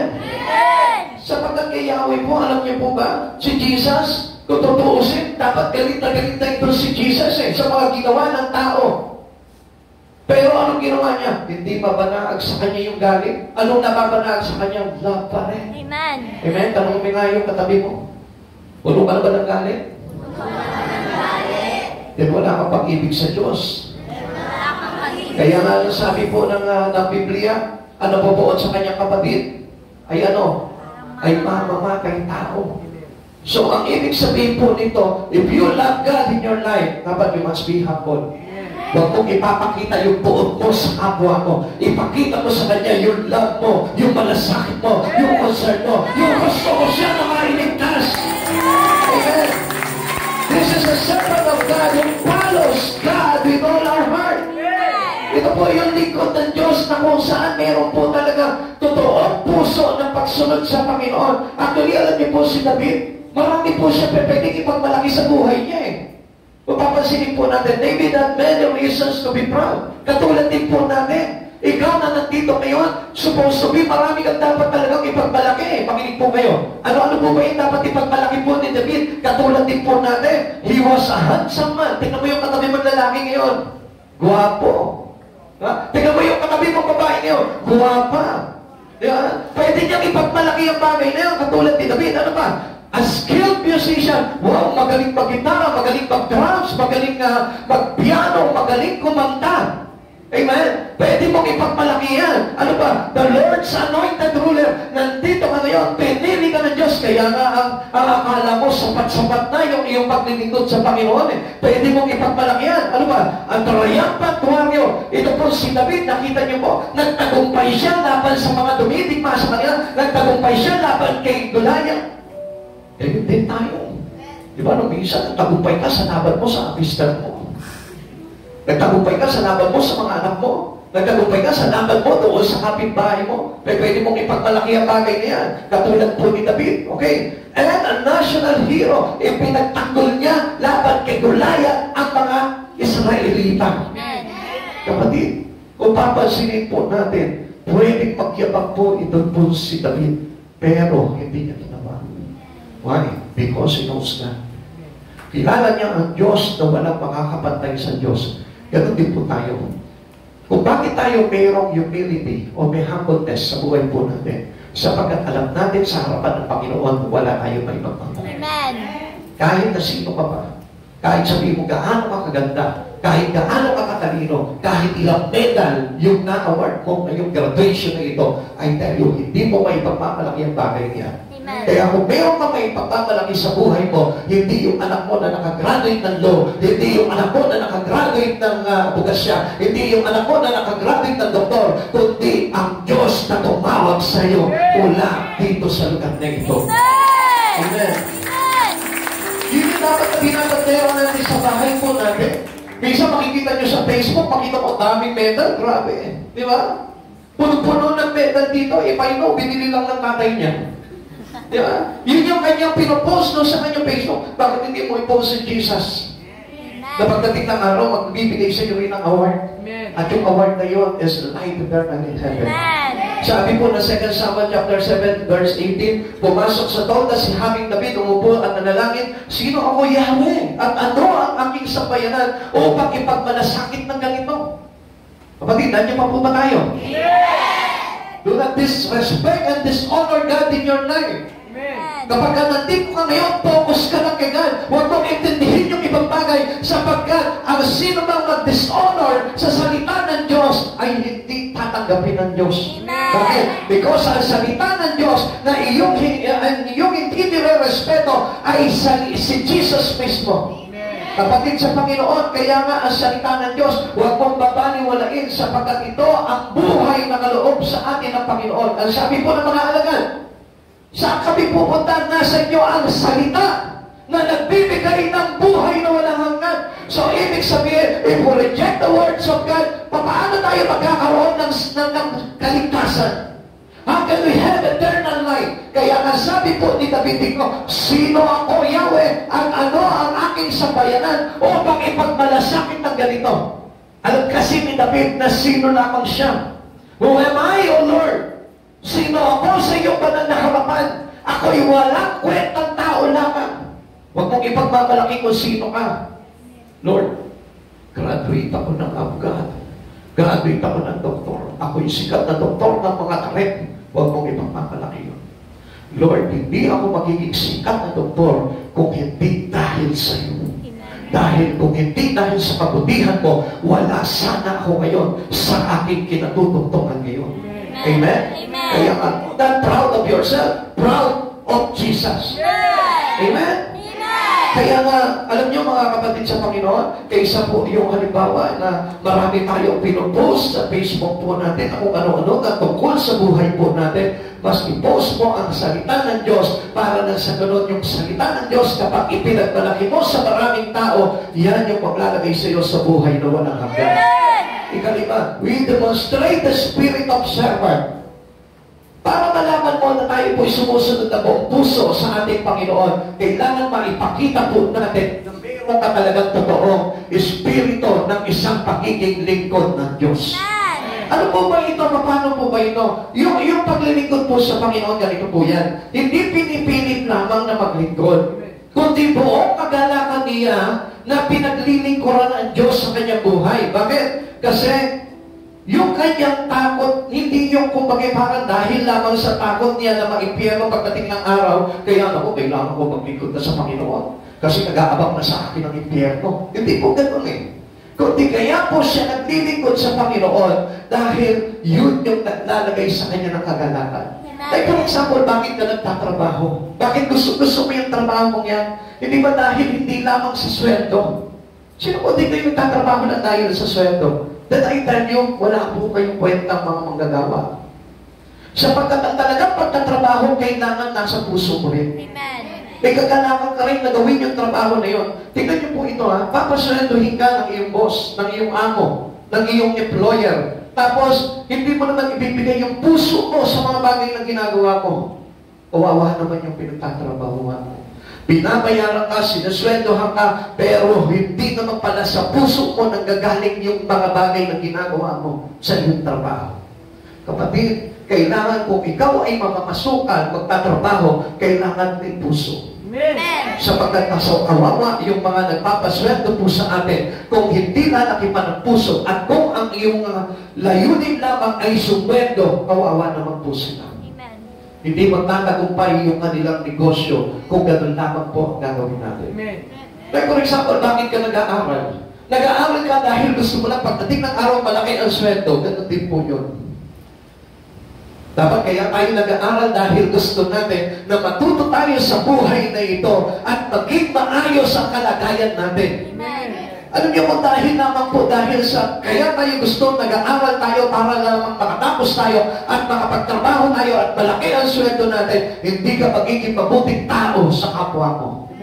Kaya tayo pinag-aaral para tayo ay matuto kung paano makisalamuha sa tao, paano tayo mamuhay into a society, kung paano po tayo makibagay sa mga kapwa po natin at hindi lamang para pagdating ng araw, malaki ang sweldo mo. Yun po yung mali na isipan po ng mga tao po ngayon. Kaya ano nangyayari po ngayon? Our country is corrupt. Bakit? Lahat nakatingin sa pera. Amen. Bata pa lang, pera na agad na nasa isipan niya. Nanay, mag-aaral ako mabuti. Paano na sa ganun? Magkaroon ako ng maraming pera. Kaya kapag ka nakatapos na, nakaupo na, nakapagtrabaho na, anong nangyayari? Pera, pera, pera, pera na lang. Nawawala na yung respeto sa kapwa, nawawala na yung pakikisama sa tao, nawawala na yung pakilala sa Diyos. Bakit? Kasi sa pera na lang nakatingin at wala na mahalaga sa kanya, kundi pera, pera, pera na lamang. Amen. Amen. Kaya nga yun, the spirit of servant is applying with those people who have a heart to follow Jesus. Hindi po tayo pwede maglilingkod ng Diyos kung kaya tayo naglilingkod ay dahil lamang para sa kaligtasan po natin. David as being obedient to God, tingnan niyo po yan ha, si David, hindi niya naman po talaga pinangarap na maging hari po ng Israel eh. Pero tingnan niyo po yan ha, Hindi ganun kataas ang pangarap ni David. Gusto lamang po ni David, tingnan niyo po ha. David accepted his father authority and obedient, tended sheep. Tagapag-alaga lamang po ng tumpa ng kanyang tatay. Amen. Wala siyang inggit sa kawan. Kasi yung mga kapatid niya po, mga mandirigma, matitikas na mandirigma, mga astig na mandirigma, pero hindi siya nainggit. Amen. Manapa, ito po si David, kinainggitan pa ng mga kapatid niya. Masyado kang ambisyoso, kaya ka nandito ngayon dahil nangangarap ka na maging mandirigma rin, sabi ng mga kapatid niya. Pero hindi po yun. Ano pa po yung pinakita po ni David po dito? In Saul's household, David offered his very best to the king. Ipinakita niya at ginamit niya kung ano yung kakayanin ni David para mapaglingkuran po itong hari. So, sa madaling salita, hindi nito habol yung kikitain. Amen? Amen. Hindi niya habol yung bibigyan siya ng parte o mana ng kanyang ama. Nakikita siya ng malaki sa tahanan ni Saul. Obviously, ano pa po yung mga pinakita po ni David dito? He offered his very best to the king, including his musical instrument. Di ba, noong time po na sinasapian po ito si Haring Saul, anong ginagawa? Tinutugtulungan niya ng lira para lumabas yung masamang espiritu. At ano pa po ito? And skills as military leader. Di ba? Nag-offer po si David, kung natatakot po sila, mahal na hari, ako po haharap dyan sa Pilisteo na yan. Sa lapastan ng Pilisteo na yan. Imagine that? Amen. Kahit na magbuwis siya ng buhay, para lang sa kanan ng bayan ng Israel, ginawa niya po yun. Ngayon, mga kapatid sa Panginoon, tell me, if you have followed God with all your heart, paano ka nakakapagtrabaho ng sa pera lamang? Paano ka nakakapagtrabaho ng sa title lamang? Paano ka nakakapaglingkod sa Panginoon para lamang sa kasikatan? Paano ka nakakapaglingkod sa Panginoon para lamang yumaman? Kapatid sa Panginoon, kung yung mga ganong bagay ang nasa isipan mo kung bakit mo pinaglilingkuran ng Diyos na ito, you will be rejected to God. Amen. Sapagkat ang totoong paglilingkod sa Panginoon, kailangan we must have the spirit of a servant. Hindi yung parang yung o-offer mo lang yung sarili mo, o gusto ko sa oras nito, ako yung gagawa niyan, ako yung gagawa nito, ako yung gagawa nito. And I tell you, you're wrong, sapagkat ang Diyos ang humihiran, ang Diyos ang pumipili, ang Diyos ang naglalagay sa iyo sa isang tungkulin na kahapat-dapat sa buhay mo. Amen. It is based upon the spirit of you have in your life as a servant. Nakabase po yan sa espiritu mo. Pag nakita ng Diyos na ang espiritu na pagiging lingkod mo ay mag-ayos ng upuan, doon ka ilalagay ng Diyos. Kapag nakita ng Diyos na ito na mayroon kang espiritu bilang usherate ng church, doon ka ilalagay ng Diyos. Kapag nakita ng Diyos na ikaw ay isang apostol, doon ka ilalagay ng Diyos. Isang teacher, doon ka ilalagay ng Diyos. Evangelist, doon ka ilalagay. Propeta, doon ka ilalagay. At hindi pa pwedeng ilagay yung sarili mo sa pamamagitan ng sarili mo ng choice. Amen. Sapagkat ang lahat na naglingkod sa Panginoon has considered to have the spirit of a servant. Because that spirit is the spirit of Jesus Christ. Na kahit na sa krus siya naglilingkod para lamang sa kaligtasan natin, ginawa niya yun at hindi niya dinisregard yung pinili sa kanyang ministry ng Ama. Sabi niya, your ministry, my son, is to be nailed on the cross. Wow! Hindi siya nagulat. Kundi tinanggap niya yun. Father, your will be done. Mangyari sa akin ang kalooban mo. Kung kailangan magpapago ako sa krus, I will. Ipago ako sa krus. Kapatid, sa panahon po natin ngayon, minsan, you have the spirit, you tell the Lord that you have the spirit of a servant, pero ano? Ayaw mo nga mai-assign. Kundi ikaw yung nag-a-assign sa gusto mo lamang. Kapatid, ito po si David as being obedient to God. Ang paglilingkod po sa Panginoon, take every opportunity that given to you by God. Pag sinabi sa iyo ng Lord, sa church, ikaw ang taga-agos ng upuan, mag-ayos ka ng upuan. Pag sinabi sa iyo, ang ministry mo sa church, ikaw ang tagalinis ng CR, huwag na wag ka magre-reklamo. Amen. Because so that was the word of God about you. At huwag kang tatanggi doon sa mga bagay niyon sapagkat ang Diyos ang humihirap at pumipili sa atin.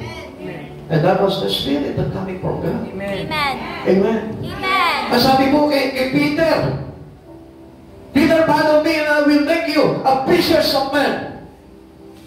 Wala na pong kagatol-gatol na sinabi si Peter, hindi siya tumanggi. Kung yan ang panawagan mo sa akin, Lord, mangyari ang kalooban mo. Amen? Amen. Amen? Amen. Si Pablo, ipapadala kita, isusugo kita sa mga hentil. Ipakilala mo ang mabuting balita sa mga hentil. Inot mo mga hentil na ito, hindi kumikilala sa Diyos. Pumapatay po ito ng mga Kristiyano, mga nakikilala kay Kristo Jesus. Dati po yung gawain ni Pablo Pero sabi niya, naku Lord, mga Gentiles yan. Papatayin ako niya, katulad ko rin ng araw yan Pumapatay din ako dati ng mga Kristiyano, pero hindi tinanggihan po ni Pablo ito. Lord, sabihin mo sa akin kung ano ang gagawin ko. Amen? Amen. Ngayon, tanungin mo ang Panginoon, ano bang gusto ipagawa sa iyo ng Lord? If you have that spirit of servant, if you have the heart to follow God, tanungin mo ang Panginoon at gawin mo kung ano yung pinapagawa sa iyo ng Panginoon. Amen. Kung ikaw ay tagatulong, tumulong ka sa mga kailangan ng church. Amen. Kung ikaw ay taga-atuloy, mag-atuloy ka ng buong puso. Kung ikaw ay taga-magturo, magturo ka.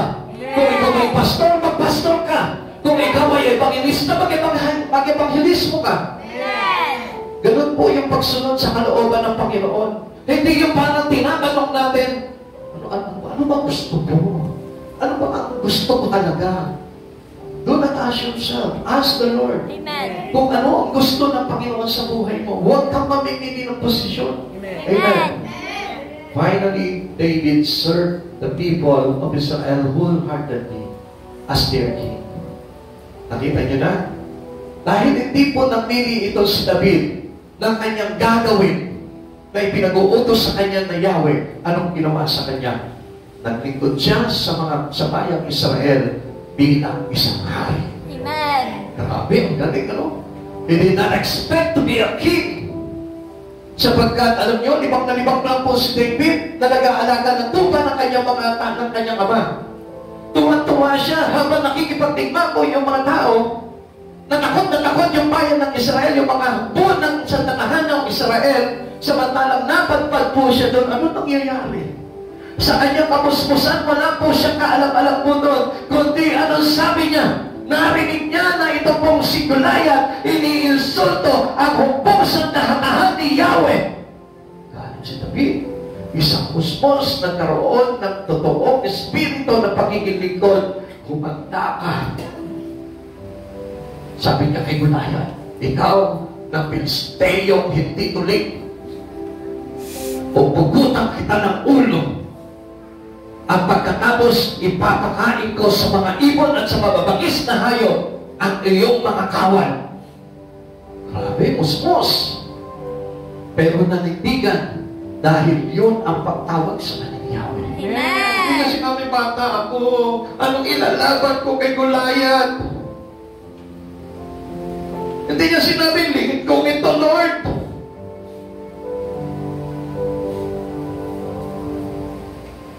Hindi niya sinabi, wala akong kakayanan. Ano sabi niya kay Saul?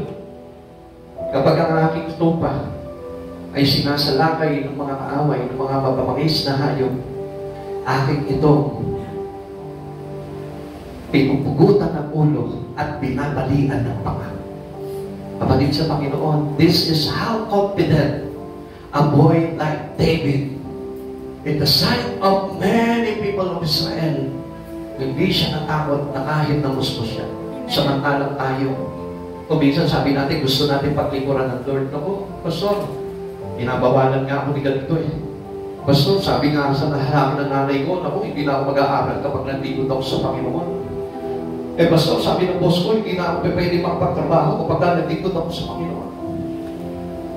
Where is the spirit of a servant that given to you by Jesus? This Spirit is belong to God. Kaya ka nandito ngayon because of the Spirit of God. Bakit ka nagsasayaw? Because of the Spirit of God. Amen. Kung kayo dito, mga dancing, baka akala nyo, ang church na ito ang humirang sa inyo, ang Diyos ang humirang na tumawag sa inyo para magsayaw kayo kay Yahweh. Amen. Kayo mga choir, kung bakit kayo umawit dito, ang Diyos ang tumawag sa inyo humirang para kayo umawit. Kayo mga instrumentalist, kaya kayo tumutugtog, hindi dahil tinawag kayo ng church ito, kundi tinawag kayo ni Yahweh para tugtugan at awitan at purihin si Yesu Cristo. Kaya nga mga kapatid sa Panginoon, serve it and do it wholeheartedly for the Lord. In each instance, he was a dedicated, faithful servant of God. Kaya sa kamaw, ayaw mo ba na makita na sa iyong pagsasayaw, tawagin ka rin faithful servant of God. Sa iyong pag-awit, sa iyong pagtugtog, sa iyong pagiging usher, sa iyong paghayo, ayaw mo ba mapakinggan sa tinig ni Yahweh na sinasabi sa iyo, you are my faithful servant. Amen? Asa pakinggan po ng gano'n? A servant of God is obedient. And an obedient servant of God has a heart after God's. Mga kapatid sa Panginoon, ang pagsunod sa Panginoon ay hindi sa larangan ng gusto mo, kundi sa larangan ng gusto ng ating Panginoon. Tayo may magsitayo sa Panginoon.